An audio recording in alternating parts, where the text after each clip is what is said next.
A little over 75,500 individuals have been infected by the COVID-19 outbreak of late, with fatalities north of 2,100, most of which were in mainland China, in particular in the province of Hubei and in the city of Wuhan more specifically. Strangely enough, the second largest concentration is floating entertainment and recreation palace on the high seas. The Diamond Princess cruise ship now docked off in Yokohama, Japan, with some 700 cases. PTV correspondent Mark Vitalco on the more than 3 dozen Filipinos confirmed virally infected cases from the cruise ship. Even as close to 500 of our compatriots look forward to a DFA-led repatriation scheme over the next few days. In this report. The Department of Health has announced around 500 Filipinos on board the Diamond Princess cruise ship in Japan are set to return home on Sunday, February 23.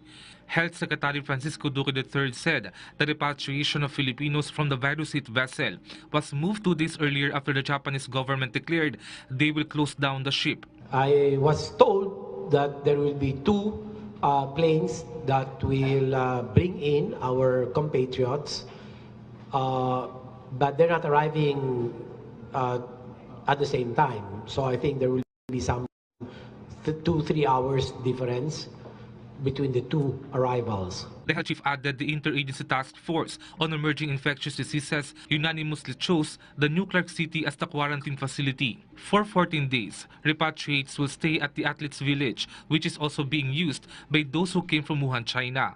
Wuhan repatriates are set to be discharged this coming Saturday. The DOH, together with the DILG, has already started coordinating with the local government units. The DOH said they will use the same quarantine procedure, except for some adjustments because of the bigger number. It's going to be basically the same, but with some adjustments ostensibly because of the bigger number.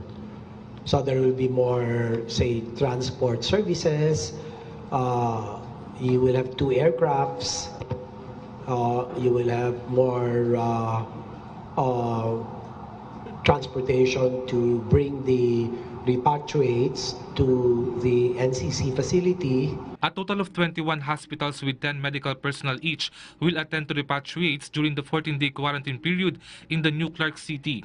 As for the Filipino crewman who was able to recover from the COVID-19, Secretary Duque said he will still be quarantined when he returns to the country. Meanwhile, the Health Ministry of Japan confirmed that 2 passengers of the Diamond Princess cruise ship have died from the novel coronavirus. Both passengers were in their 80s and had been in hospitals in Japan. As of now, 40 other Filipinos who have tested positive for COVID-19 are confined in hospitals in and around the Tokyo metropolitan area. A total of 624 cases of the COVID-19 have been recorded so far, from the first 10 cases last February 4. Meanwhile, according to China's National Health Commission, 30 countries have been affected by the COVID-19 outbreak, with a total of more than 75,000 cases.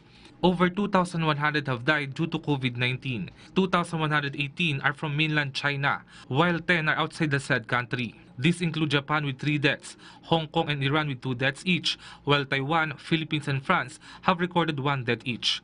Meanwhile, confirmed cases in mainland China have increased by almost 400, but only 45 of those were outside the Hubei province. Despite this, according to the WHO, it's too early to tell if this reported decline will continue. Mark Vitalco for The Nation.